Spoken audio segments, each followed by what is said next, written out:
প্রিয় শিক্ষার্থীবৃন্দ, সবাইকে শুভেচ্ছা। আশা করি সবাই ভালো আছো। আমিও তোমাদের দোয়ায় ভালো আছি।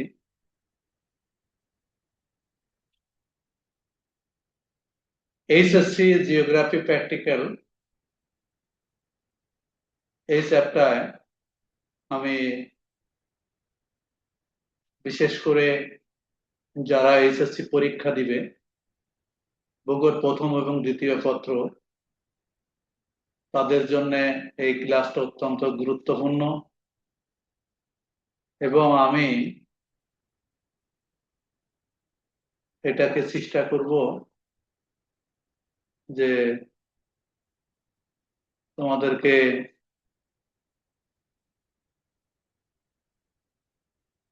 সম্পূর্ণটা শেষ করার জন্য। তো যাই হোক,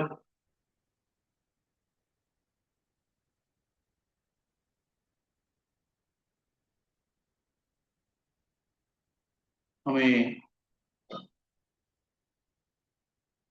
এটা শুরু করতে যাচ্ছি।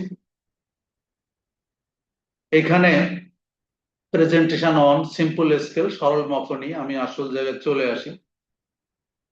প্রতিভ অনুপাত 1:30 এবং 1:36 দেখাতে হবে গজ এবং ফুট।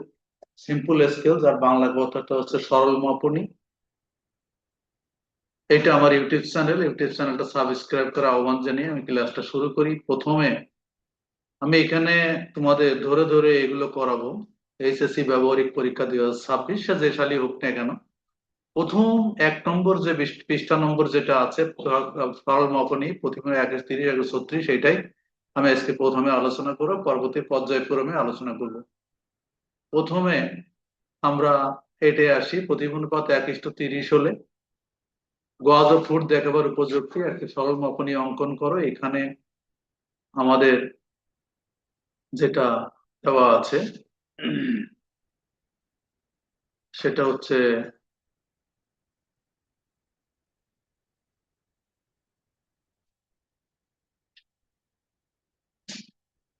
দেখা যাক।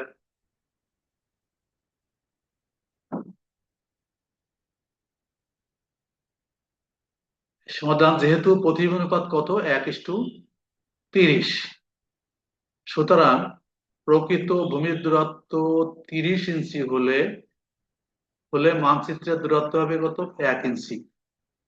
এখানে একটা ভূমির দূরত্ব, একটা মানচিত্রের দূরত্ব, দুইটা দূরত্ব দেওয়া থাকে। এবং 1 ইঞ্চি হলে প্রকৃত ভূমির দূরত্ব হবে 1/30 ইঞ্চি। এবং যদি ভূমির দূরত্ব 1 গজ ধরা হয়, 36 ইঞ্চি 1 গজ হলে মানচিত্রের দূরত্ব হবে বেশি, 1 × 36/ভাগে 30। এটাকে করলে 36 কে 30, 1.5 ইঞ্চি, 1.2 ইঞ্চি। যাই হোক, 1.2 ইঞ্চি পেলাম 1 গজের স্থলে। আমরা যদি সাধারণত 5 গজ ধরে নিই, 5 গজের মতো একটা স্কেল আমরা অঙ্কন করব মানচিত্রে, ভূমিতে 5 গজের মতো নিয়ে। এখন ভূমির দূরত্ব 1 গজের জন্য মানচিত্রের দূরত্ব হবে তাহলে 1.2 ইঞ্চি। 5 গজের স্থলে হবে 5, বিশেষ করে 6 ইঞ্চি। তাহলে আমাদের নির্ণয় স্কেলের দৈর্ঘ্য কত হবে, 6 ইঞ্চি। এই 6 ইঞ্চি ধরে একটা স্কেল অঙ্কন করতে হবে। তারপরে দ্বিতীয় যে অঙ্কটা আছে সেটাই আমরা যাই। 1:36, 36 নিয়ে কি করব, যে গজ ফুট দেখাতে এখানে সরল মাপনী হবে। যাই হোক, এখানে একটা মানচিত্রে দেশ করে 36 আঁকো। ভূমির দূরত্ব 36 ইঞ্চি হলে মানচিত্রের দূরত্ব 1 ইঞ্চি। ভূমির দূরত্ব 1 ইঞ্চি হলে, যাই হোক, এইভাবে অঙ্কটা করতে হবে। প্রকৃত ভূমির দূরত্ব 36 ইঞ্চি, 1 গজ হলে মানচিত্রের দূরত্ব হবে 1 ইঞ্চি। তাহলে 1 গজের স্থলে 1 ইঞ্চি, 6 গজের স্থলে 6 ইঞ্চি।